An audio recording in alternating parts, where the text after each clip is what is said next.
neuroscience, quantum physics, biology, plant medicine, non-dual tantric meditative practices. We will be exploring these concepts with experts to provide insight. Get ready to melt reality with us. Brandon Bentzley is co-founder and chief scientific officer of Magnus Medical. Previously, he was the director of innovation at the Stanford Brain Stimulation Lab, the birthplace of the Stanford Accelerated Intelligent Neuromodulation Therapy, that's a mouthful, or SAINT. Brandon led the transformation of SAINT from a research project into an FDA-cleared medical product. Brandon is a psychiatrist, technologist, and neuroscientist with a record of NASA and NIH-funded research in basic and clinical domains. Brandon has his MD, PhD in psychiatry and neuroscience and an undergraduate degree in physics. He has published articles in high-impact peer-reviewed journals, including the American Journal of Psychiatry, Molecular Psychiatry, the Journal of the American Medical Association, and the Proceedings of the National Academies of Science. Welcome, Brandon. Well, thank you so much for inviting me today. Absolutely.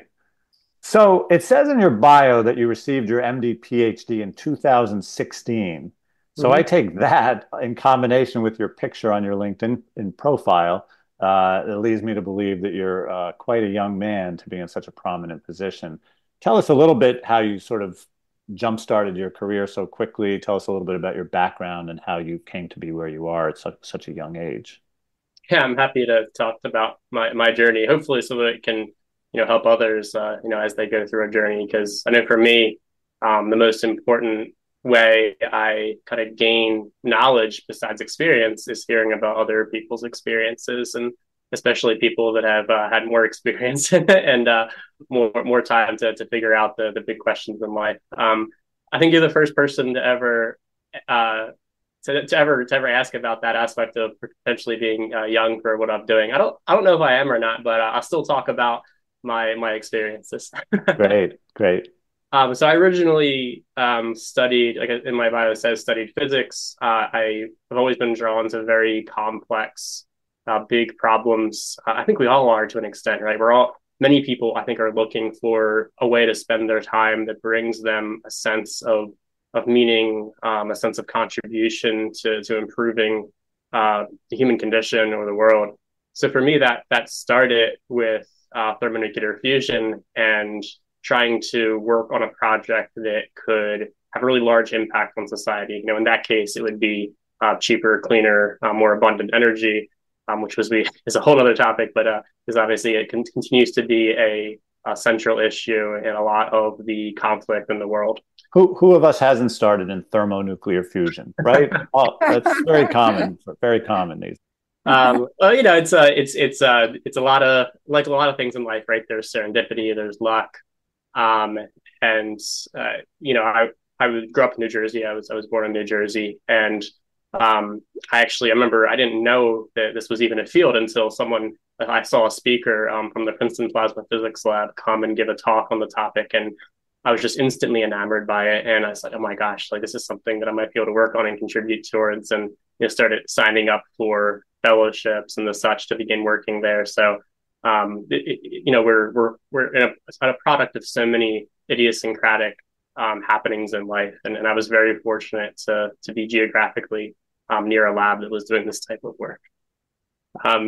So after some experience there and doing a few projects, some very exciting projects, I think I was looking for, I think a lot of people who are in their kind of late teens, early 20s are looking for how to define themselves, really what their identity is going to be. And for better or worse, I think a lot of us define our identity through our occupation, our training, and how we spend most of our time.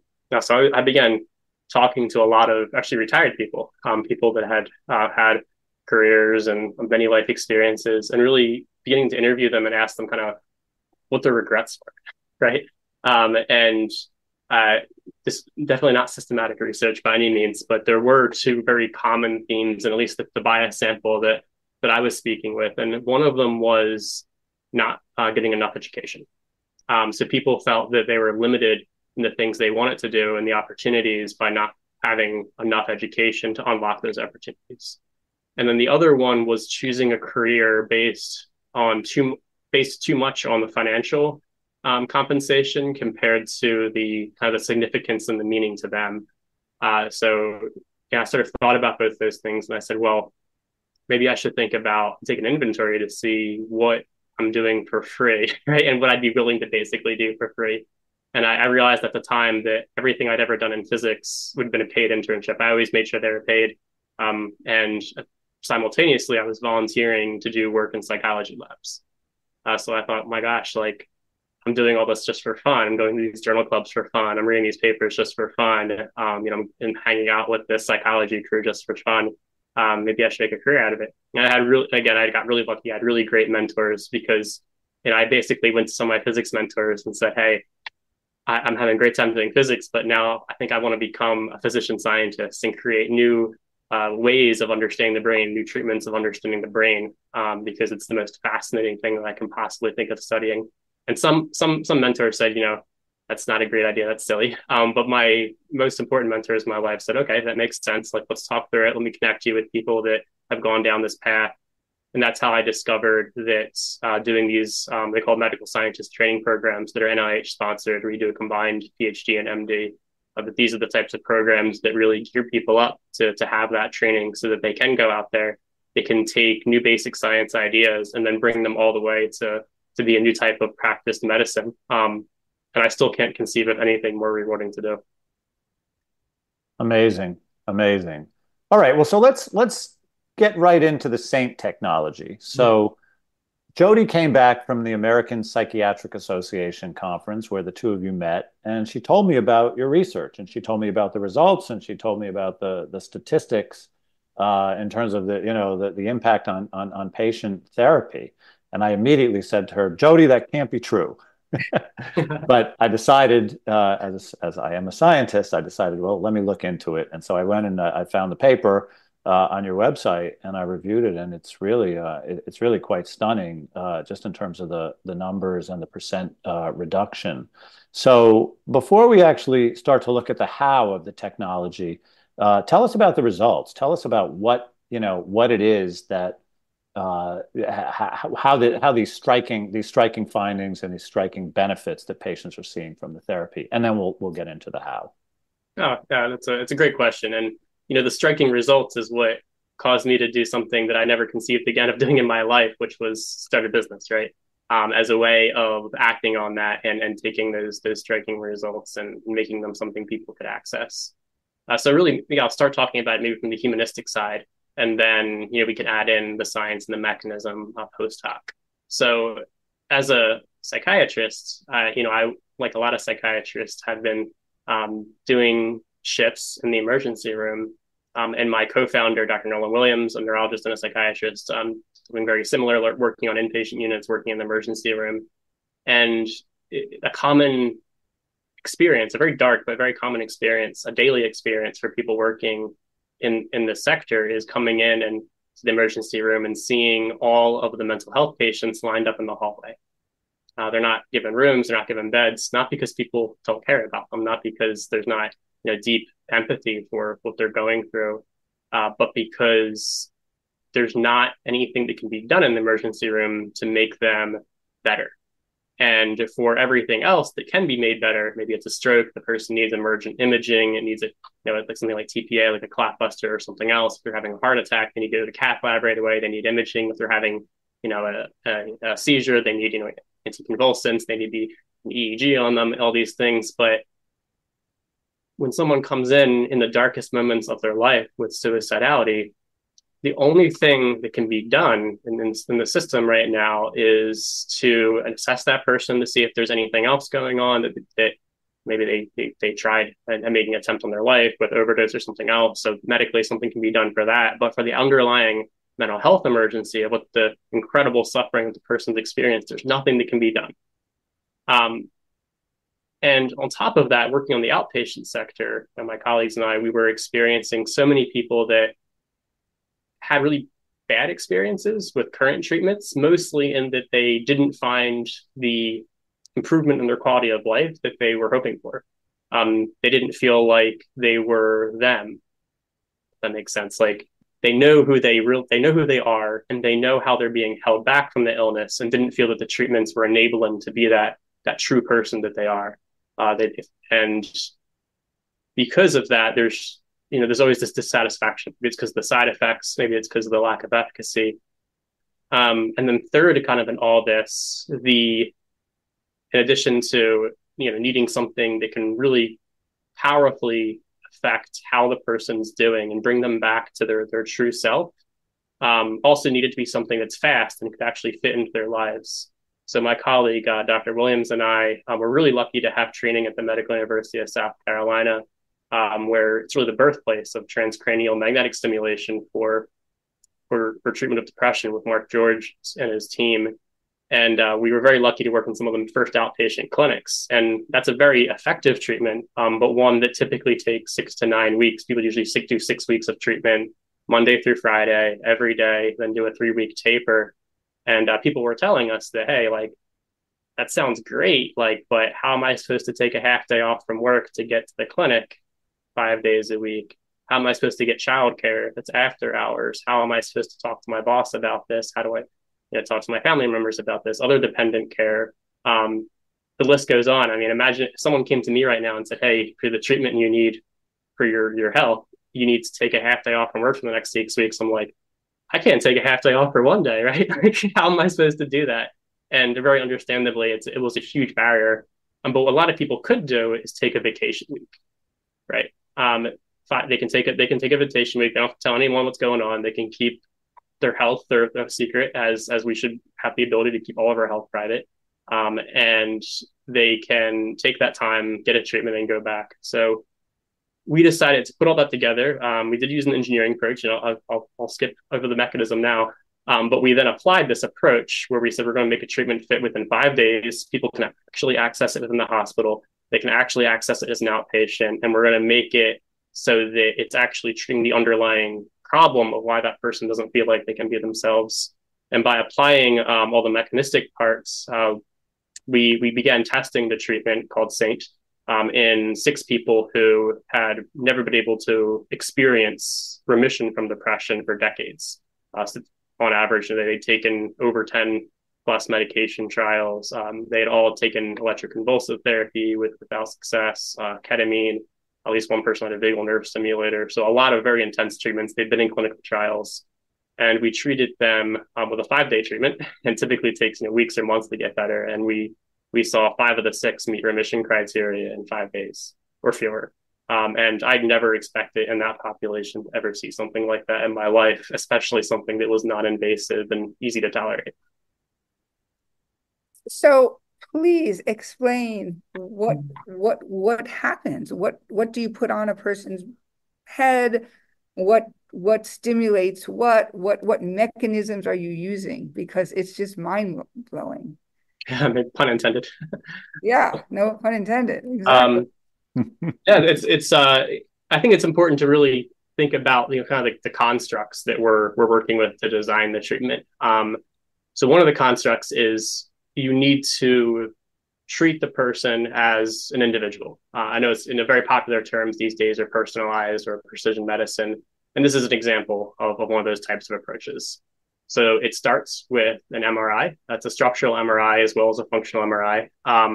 We do collect a lot of data, more than you can see in a typical research trial. And we also use sequences and machines that give us very high resolution data. So they're very high resolution functional and structural maps of the person's brain. And we use that to map out their major large scale neural networks. So if any people listening aren't familiar with the idea of human neural networks, the original word, right, being used for the actual neural networks, not the synthetic ones we're typically talking about today. But our brains have these large scale networks where they're areas that's distributed across the brain that are working together for specific types of tasks. So we can all actually think about the phenomenology and the experience of this really pretty easily. Think about going through a day, think about all the different things we have to do to be successful in that day. We have to drive a car, right? A lot of times, or commute. And you have to take in huge amounts of sensory information, make big plans about it, use a lot of complex motor movements. Maybe while we're doing that, we're also listening to music to calm ourselves or to make the experience more enjoyable, maybe listening to a podcast and taking in information at the same time. We may start go to our job, which requires a lot of different tasks. Maybe it's personal interaction, having a back and forth conversation, taking the other person's emotions into account, thinking through mathematics. The number of things that we do on a day is just like bewilderingly complex. And to be good at all those very different things, not surprisingly, right, we need to use different neurocircuits within our brain and shift between them depending on the task at hand. Unsurprisingly, the one that we use for taking in information from our environment is very different from the one that we use to plan out the next strategy for a fundraiser, right? Highly different things. And we also see that with people's different strengths and weaknesses. We can see some people are extremely good in some of these domains and maybe have weaknesses or aren't performing as well compared to their peers and others. Which is a beautiful part about being an individual and human, but also something that really exists at this kind of neural network level. Now, in depression, the problem we see is people get stuck in a particular neural network you may have heard of, which is default mode network. It's not a bad or evil network. There's no such thing as a bad or evil network. But not being able to shift and kind of being stuck in one thought process can make life really challenging for people because they don't have the luxury of that effortless switch to be able to do the tasks at hand. So we see when people are suffering with a major depressive episode, they tend to get locked in these very ruminative, we call them thought processes. I see them as loops, right? It's and they tend to be highly self-referential, highly negatively biased, and make it almost impossible, if not impossible, for the person to be their true self because they can't access with ease the other parts of their functioning that they know they have. So we see cognitive impairment as actually the main driver of disability within people that are suffering from depressive episodes. And as you probably already know, the major depressive disorder is the major cause of disability worldwide. It outstrips cancers, it outstrips diabetes, metabolic problems. And this it's not surprising when you think about somebody's functioning based on our incredibly complex brains. And we need to utilize the entirety of that system to be really effective and be able to switch between it. So this was already known. We didn't invent any of this. But what we did is we sort of took all that information and said, well, how can we address this with current technology? So one was coming up with ways of getting really high resolution versions of these maps using the MRI. And then the next part was, well, how do we give back the person the ability to do that network switching? So the way we came up with was we said, well, let's use the brain's own natural ways it might do that, but then give them a boost. So naturally, our brains, to be able to switch between tasks, one network activity suppresses the other networks. So if I were to engage in a new task, and people actually exploit this all the time, like, I want to stop thinking about all my problems today. I want to go play my guitar. Because I'm playing my guitar, I'm using a very different set of networks, and I can't possibly think about everything that's going on in my life. Or I will do things that are challenging that require focus, like rock climbing. I'm like being very biased to things I like doing. So, but there's analogs to it. Maybe going for a run and playing with your dog, like all these different tasks that force us to be within these different networks. It actually does suppress that background noise. So what we said, well, let's take a network we can access, an executive network, one that's typically called the central executive network, and let's find in that network where it has the best ability to suppress that default mode network. So we end up mapping those two networks, and we find the connection between them. And we specifically look for a spot that's accessible to our magnets, it's about the right size, has the right network properties. There's a lot of things that go into the decision, but ultimately we're looking for the spot that suppresses it. And then what we do is we send that area of the brain its own signals that it uses to create memories. So we're mimicking what are called hippocampal discharge patterns. So our hippocampus is that part of the brain that's used to link things together, strengthen neural connections, or weaken them depending on the learning. And we're using the same signals that might send to create a memory. So we're sending those signals to that part of that connection and saying, remember this, remember this, remember this, remember this, until the person regains that ability to shift.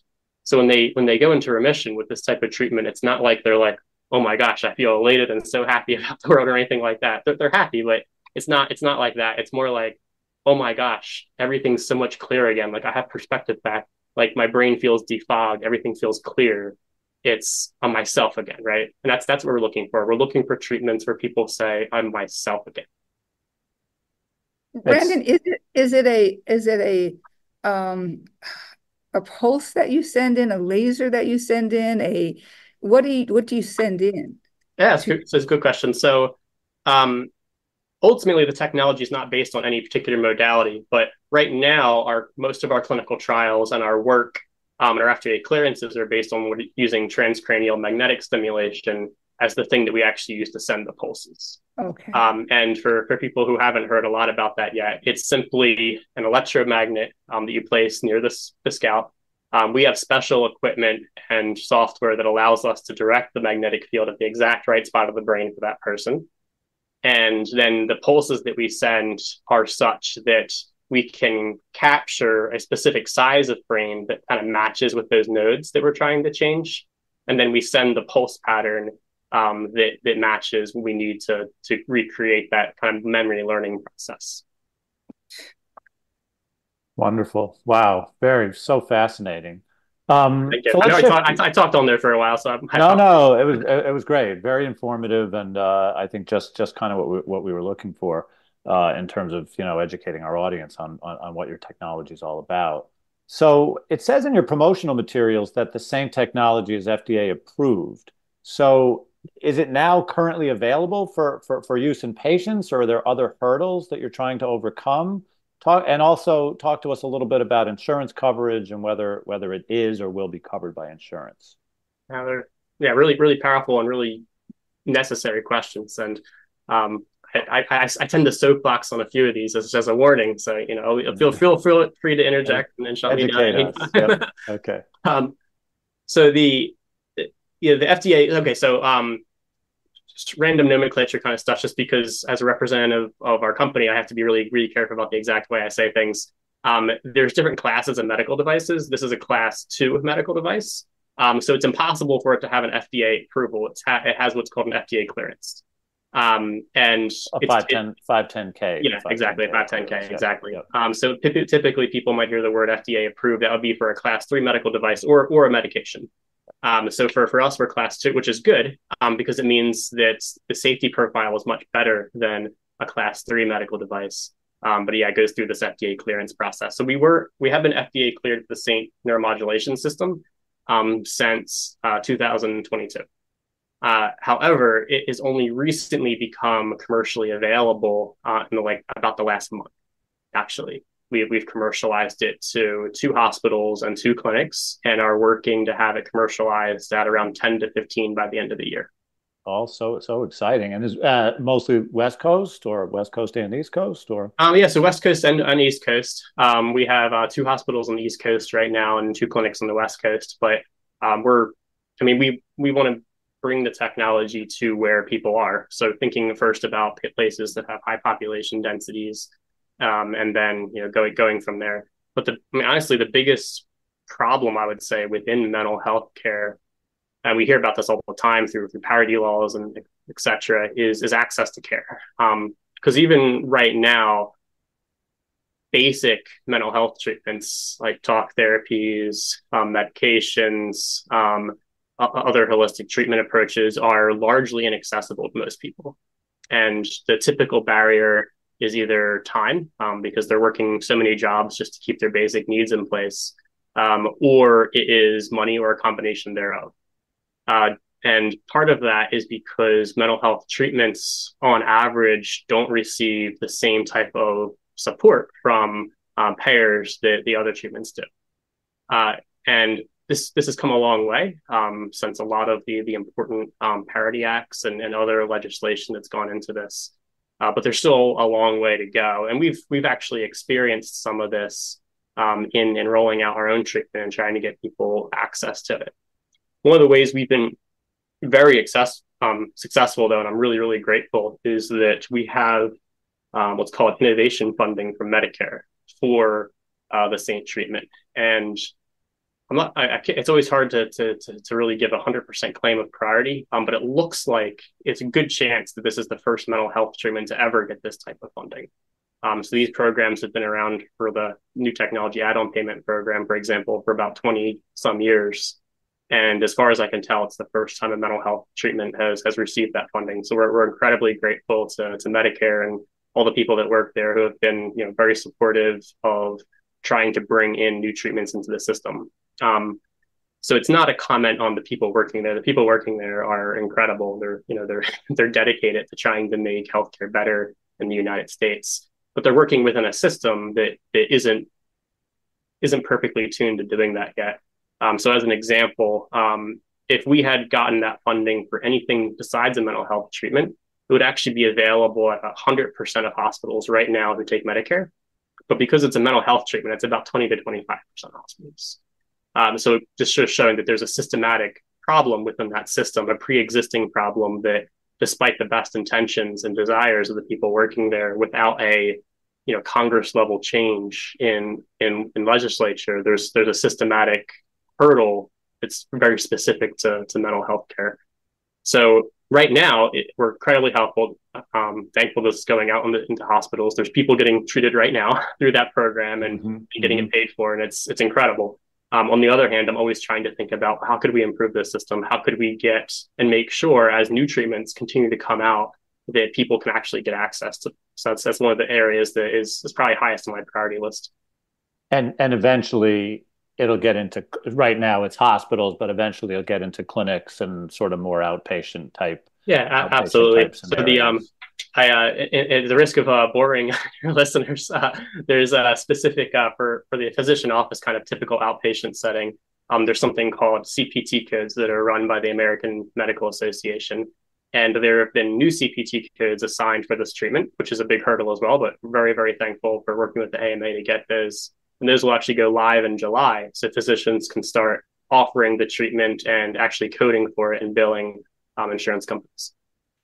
It reminds me of the ketamine clinics that have popped up across the USA. And, your protocol is seemingly so effective that it could eclipse a lot of these other modalities. I think there's the psychedelic treatments, MDMA is in stage 3 clinical studies, and ketamine. But what's extraordinary about this is in a 5-day window, the stimulation that you're describing in this brain area can just transform someone's lives. And that's extraordinary. And so how do you view this in light of the antidepressant drug industry and even things like psychotherapy? Like, do you feel like that this will eclipse those modalities and actually become a new form of a prioritized treatment? I hope it doesn't eclipse anything, and because I think that's, at least for me, and it would be not in line with what our dreams are for the same treatment. And I can elaborate indefinitely on this topic, because I think it's a really important one within mental health, in that right now there are millions of people just in the US alone, millions of adults alone, not even getting into adolescents, which is another really big issue right now. There are millions of people struggling with just treatment-resistant depression, not even to take into account all the other treatment-resistant obsessive compulsive disorder, bipolar disorder, schizophrenia, etc. Just thinking of depression, where we're already talking millions of people who aren't experiencing good outcomes from their current treatments, right? So if somebody is able to get a really good outcome with a really minimalist intervention, a very low cost, very accessible intervention, they should, as a physician, I would definitely prioritize that over bringing them in for an MRI and a 5-day treatment. In addition to that, I think that is a really important thing to think about, that I sometimes make analogs or metaphors too, because I think it's important. It's kind of helpful in thinking through it. If I took somebody who hasn't walked in 30 years, ultimately, and we see people with 30 years being disabled for 30 plus years, right, with their depression, that's a lot of the people we meet.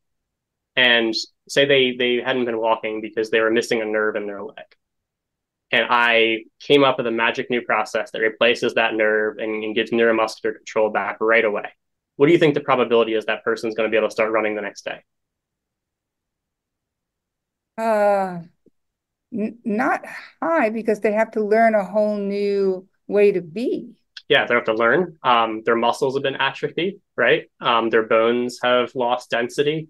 They've lost the neuromuscular control of that incredibly complex process, not just at the cognitive level, but at the spinal level. A lot of those things are spinally mediated, and all those networks and everything else go away. But I fixed the problem. I cured them of the underlying problem. But what happened was their entire body and then their entire life has reconfigured over that 30 years as to being somebody who doesn't have that nerve. Right. And I can perfectly fix that underlying cause all day long, but it doesn't take back those 30 years. Right. And I think it's really important to think that, because I think sometimes, and I do this with the people I treat, and it's one of the things I encourage all physicians to do. When you're working with people before a treatment, I say, like, your brain and your life are going to be very different at high probability over these next few days. And what do we have to do after that to get you back to that life that you hopefully could have or could deserve, really should deserve? And it's rehabilitation, right? I mean, the person has lost out on all the social interaction, the social skills, occupational skills, the day-to-day incredibly complex emotional and cognitive dance that we do just now in speaking to each other. And just because we took away the depression doesn't give the person back that time and that training and that experience. So I think it's really important to remember that there's no possibility of having a pure brain-based cure for getting that person back to a life as if they never had depression.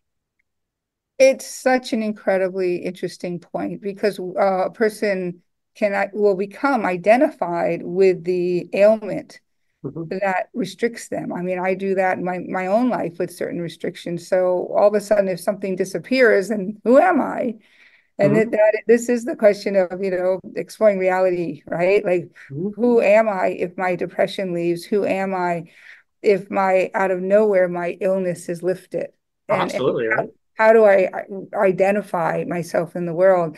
And so, speaking of this, we on the podcast, we look at the non-medical aspects of mental health as well. We look at the role of spirituality, of plant medicine, of meditations, and I'm wondering, like, what do you think the role of meditation or mindfulness is as it relates to a person's pre-treatment, during the treatment, post-treatment? What is your view on these modalities, and how do you think of them in the context of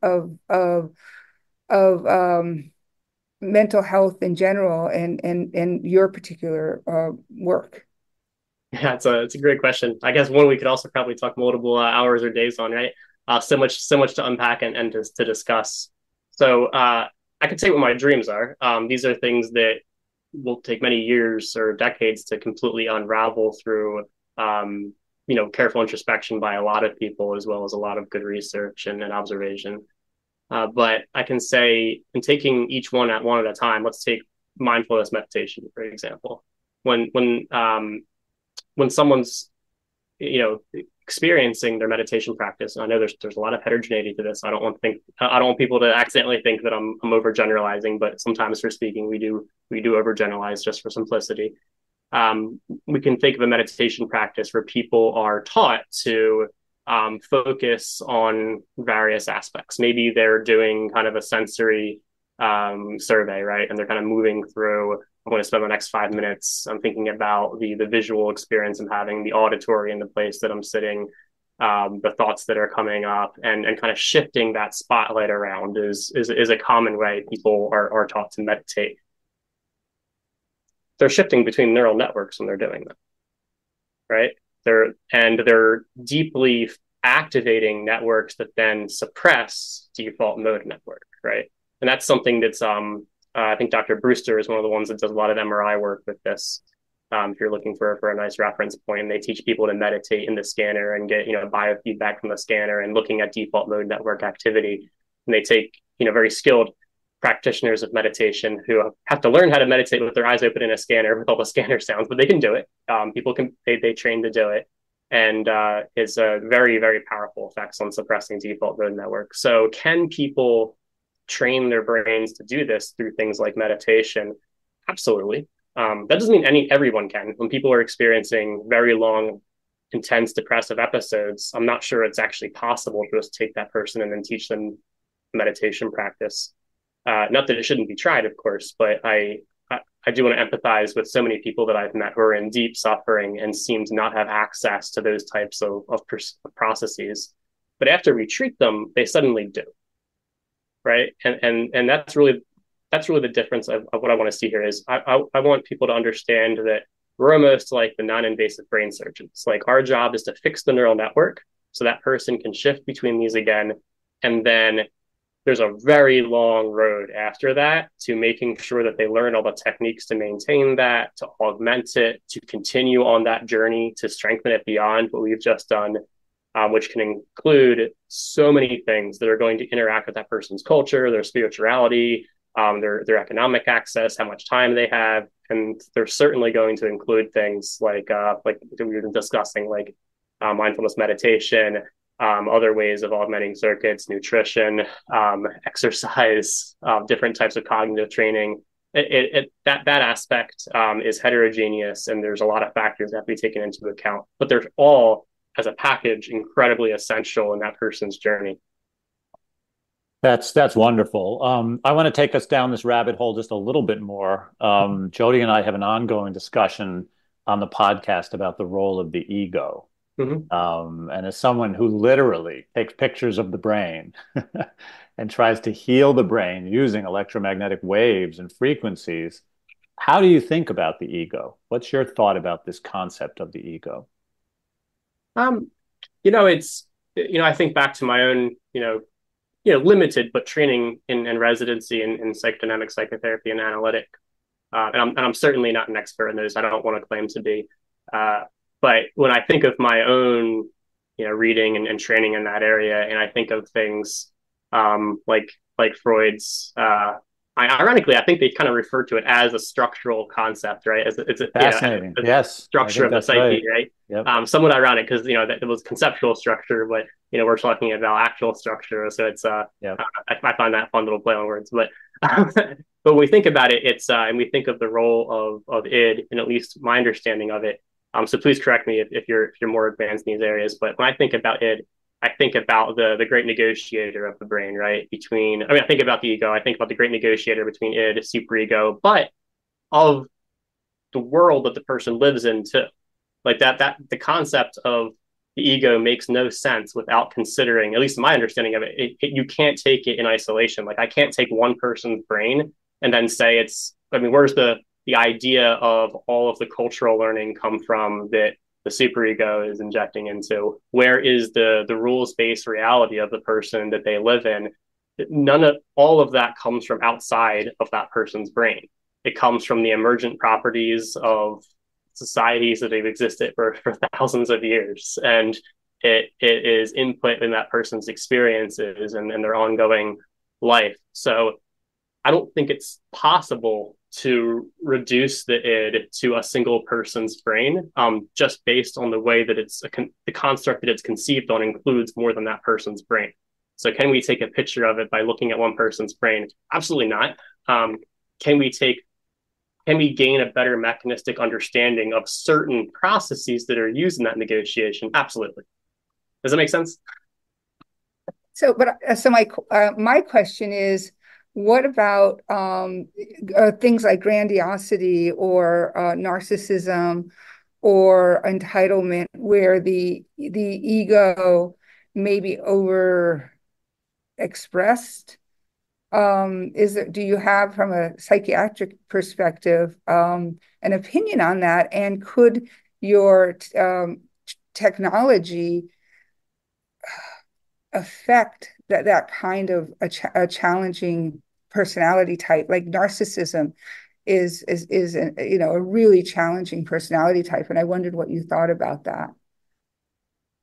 Yeah, so maybe I'll take a step back from the same technology itself and think more about the bigger implications of the questions, where it's, can we reduce personality types to the particular brain?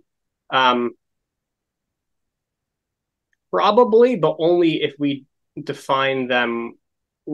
We're teaching, I mean, let me put it this way. So if we were to create a magic system, I want to say magic right now because I don't want to say whether it's possible or not possible. I want to try to be as unbiased as possible. But we created a black box system that says, I'm looking at this person's brain and I diagnose them with narcissistic personality disorder. Could we create a system like that, given, infinitely good ability to scan brains, infinitely good computer processing, was extremely fast?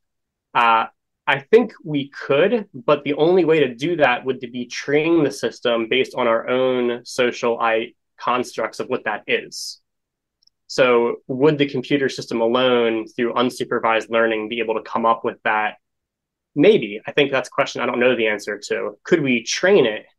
Yes, but we should remember that system isn't existing alone. We've trained that system based on their inputs, and those inputs came from our cultural constructs of what those things are.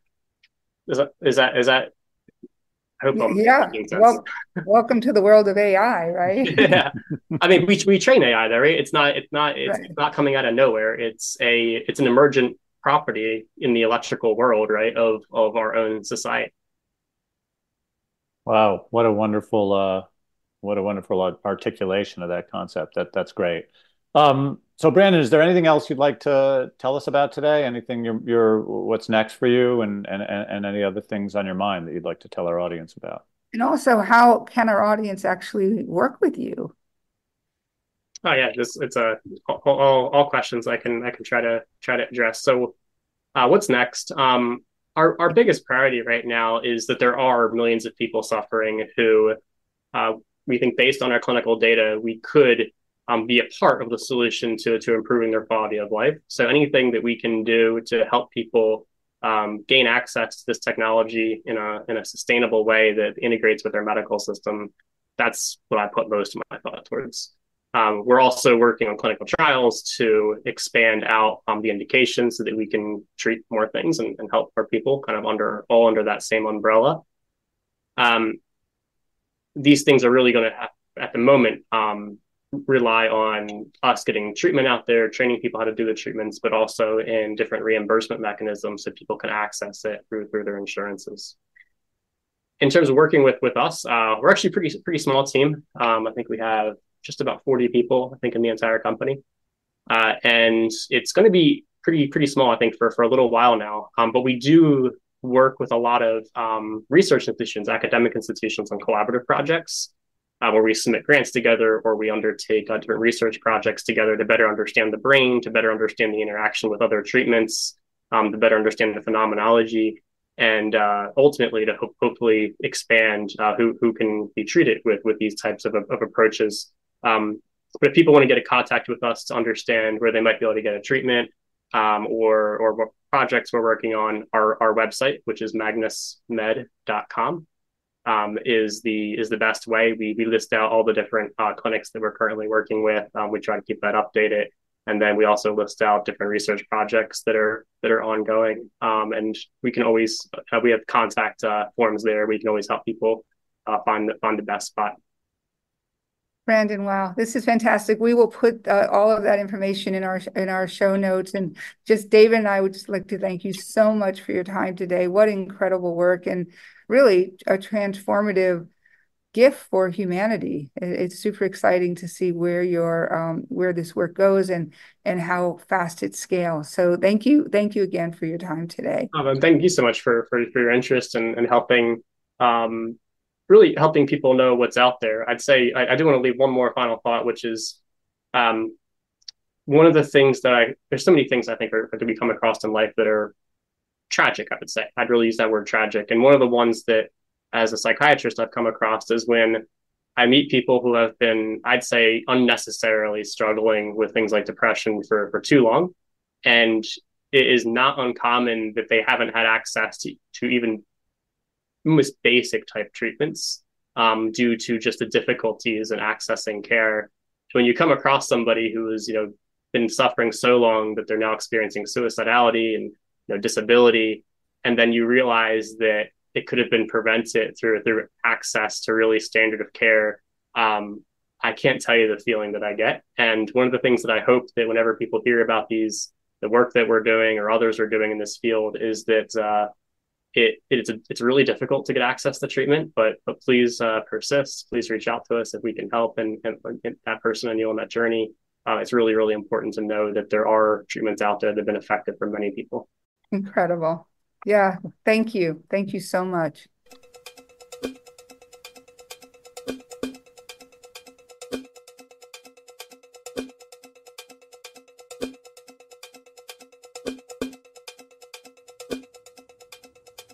This episode was brought to life by Ka and Pathogenics, offering 100% plant-based supplements featuring Kana, a South African plant that's clinically proven to reduce stress, lift mood, and improve focus, helping you feel more alive, energized, and connected, while also supporting your immune and nervous systems. Kana is safe, legal, non-addictive, and life-changing. Try Kakana Chews or Tincture to feel calm and alive from head to heart. Go to ohmyka.com and get 10% off with code REALITYMAYBE at checkout. That's ohmyka.com.